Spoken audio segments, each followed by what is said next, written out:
हर हर महादेव। राधे राधे दोस्तों, कैसे हैं आप सभी। उम्मीद करते हैं आप सभी एकदम बढ़िया होंगे, मज़े में होंगे और खुश होंगे और भगवान भोलेनाथ की कृपा आप सभी पर हमेशा बनी रहे। दोस्तों, तो आज दिन है सोमवार और आज सुनाते हैं आप सभी को बाबा भोलेनाथ की कहानी।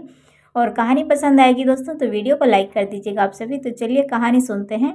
कहानी कुछ इस प्रकार से है। दारुका नाम की एक प्रसिद्ध राक्षसी थी जो पार्वती जी से वरदान प्राप्त कर अहंकार में चूर रहती थी। उसका पति दारुका महान बलशाली राक्षस था। उसने बहुत से राक्षसों को अपने साथ लेकर समाज में आतंक फैलाया हुआ था। वह यज्ञ आदि सभी शुभ कर्मों को नष्ट करता हुआ, संत महात्माओं का संहार करता हुआ वह प्रसिद्ध धर्मनाशक राक्षस बन गया था। पश्चिम समुद्र के किनारे सभी प्रकार की संपदाओं से भरपूर 16 योजन विस्तार पर उसका एक वन था जिसमें वह निवास करता था। दारुका जहाँ भी जाती थी, वृक्षों तथा विविध उपकरणों से सुसज्जित वह वन भूमि अपने विलास के लिए साथ साथ ले जाती थी। महादेवी पार्वती ने उस वन की देखभाल का दायित्व दारुका को ही सौंपा था, जो उनके वरदान के प्रभाव से उसके पास ही रहता था। उससे पीड़ित आम जनता ने महर्षि और्व के पास जाकर अपना कष्ट सुनाया।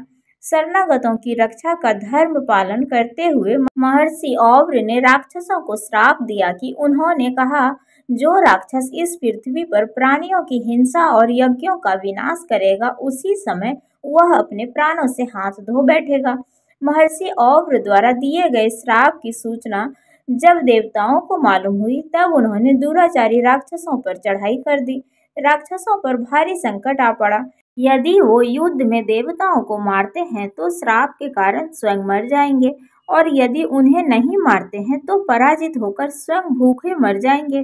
उस समय दारुका ने राक्षसों को सहारा दिया और भवानी के वरदान का प्रयोग करते हुए वह संपूर्ण वन को लेकर समुद्र में जा बसी।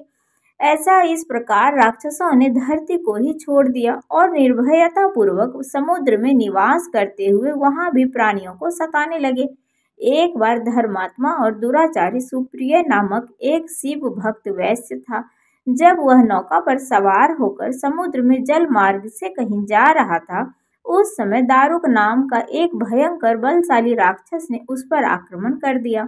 राक्षस दारुक ने सभी लोगों सहित सुप्रिय का अपहरण कर लिया और अपनी पुरी में ले जाकर उसे बंदी बना लिया। चूंकि सुप्रिय शिव भक्त था, इसलिए वो हमेशा शिव जी की आराधना में तन्मय से लगे रहते थे।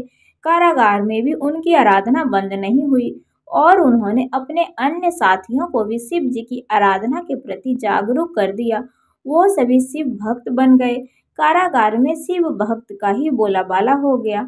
जब इसकी सूचना राक्षस दारुक को मिली तो वह क्रोध में उबल उठा। उसने देखा कि कारागार में सुप्रिय ध्यान लगाए बैठा है, तो उसे डांटते हुए बोला, वैश्य, तू आंखें बंद करके मेरे विरुद्ध कौन सा षड्यंत्र रच रहा है। वह जोर जोर से चिल्लाता हुआ धमक रहा था। इसका उस पर कुछ भी प्रभाव न पड़ा।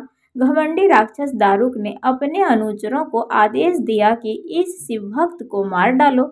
अपनी हत्या के भय से भी सुप्रिय नहीं डरे और वह भयहारी संकट मोचक भगवान शिव को पुकारने में ही लगे रहे। देव, आप ही हमारे सर्वस्व हैं, आप ही मेरे जीवन के प्राण हैं। इस प्रकार सुप्रिय वैश्य की प्रार्थना को सुनकर भगवान शिव एक बिल से प्रकट हो गए।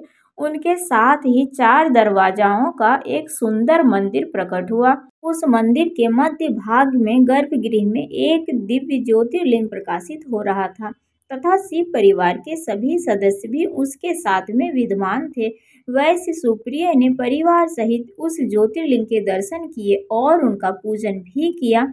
सुप्रिय के पूजन से भगवान शिव ने स्वयं पशुपास्त्र लेकर प्रमुख राक्षसों को व उनके अनुचरों को तथा उनके सारे संसाधनों को, अस्त्र शस्त्र को नष्ट कर दिया। लीला करने के लिए स्वयं शरीर धारण करने वाले भगवान शिव ने अपने भक्त सुप्रिय आदि की रक्षा करने के बाद उस वन को भी यह वर दिया कि आज से इस वन में ब्राह्मण, क्षत्रिय, वैश्य तथा शूद्र इन 4 वर्णों के धर्मों का पालन किया जाएगा और इस वन में धर्म के प्रचारक श्रेष्ठ ऋषि मुनि निवास करेंगे तथा यहाँ तामसिक दुष्ट राक्षसों के लिए कोई स्थान न होगा। राक्षसों पर आए इस भारी संकट को देखकर राक्षसी दारुका ने दीन भाव से देवी पार्वती की स्तुति की। उसकी प्रार्थना से प्रसन्न होकर माता पार्वती ने पूछा, बताओ मैं तेरा कौन सा प्रिय कार्य करूं? दारुका ने कहा, माँ आप मेरे कुल की रक्षा करें। पार्वती ने उसके कुल की रक्षा का आश्वासन देते हुए भगवान शिव से कहा कि हे नाथ, आपकी कही हुई बात इस युग के अंत में सत्य होगी, तब तक यह तामसिक सृष्टि भी चलती रहे, ऐसा मेरा विचार है। माता पार्वती शिव से आग्रह करती हुई बोली कि मैं भी आपके आश्रय में रहने वाली हूँ, आपकी ही हूँ, इसलिए मेरे द्वारा दिए गए वचन को भी आप प्रमाणित करें। यह राक्षसी दारुका राक्षसियों में बलिष्ठ मेरी ही शक्ति तथा देवी है, इसलिए यह राक्षसों के राज्य का शासन करेगी। यह राक्षसों की पत्नियां अपने राक्षस पुत्रों को पैदा करेगी, जो मिलजुल कर इस वन में निवास करेंगे, ऐसा मेरा विचार है। माता पार्वती के उक्त प्रकार के आग्रह को भगवान शिव ने उनसे कहा, हे प्रिय, तुम मेरी बात सुनो। मैं भक्तों का पालन तथा उनकी रक्षा के लिए प्रसन्नता पूर्वक इस वन में निवास करूंगा। जो मनुष्य वर्णाश्रम धर्म का पालन करते हुए श्रद्धा भक्ति पूर्वक मेरा दर्शन करेगा, वही चक्रवर्ती राजा बनेगा। कलयुग के अंत में तथा सतयुग के प्रारंभ में महासेन का पुत्र वीरसेन राजाओं का महाराज होगा। वह मेरा परम भक्त तथा बड़ा पराक्रमी होगा। जब वह इस वन में आकर मेरा दर्शन करेगा, उसके बाद ही वह चक्रवर्ती सम्राट हो जाएगा। तत्पश्चात बड़ी बड़ी लीलाएं करने वाले शिव दंपति ने अपने अपहास में हास्य विलास की बातें की और वहीं पर स्थित हो गए। इस प्रकार शिव भक्तों के प्रिय ज्योतिर्लिंग स्वरूप भगवान शिव नागेश्वर कहलाए और पार्वती देवी भी नागेश्वरी के नाम से विख्यात हुई। इस प्रकार शिव ज्योतिर्लिंग के रूप में प्रकट हुए, जो तीनों लोगों की कामनाओं को पूर्ण करने वाले हैं। नागेश्वर ज्योतिर्लिंग के दर्शन करने के बाद जो भी मनुष्य उसकी उत्पत्ति और महात्म्य संबंधित कथा को सुनता है, वह समस्त पापों से मुक्त हो जाता है और तथा संपन्न सुख भोगों को प्राप्त करता है।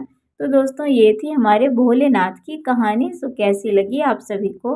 अगर भोलेनाथ की कहानी थोड़ी सी भी अच्छी लगी हो तो वीडियो को लाइक कर दीजिएगा और चैनल पर जो भी नए आते हैं तो सब्सक्राइब कर लीजिएगा। और आज से पौष मास का पहला दिन शुरुआत हो चुका है। तो दोस्तों, चलिए आप सभी से मिलते हैं फिर से एक अगले वीडियो में। तब तक के लिए बाय बाय, राधे राधे, हर हर महादेव।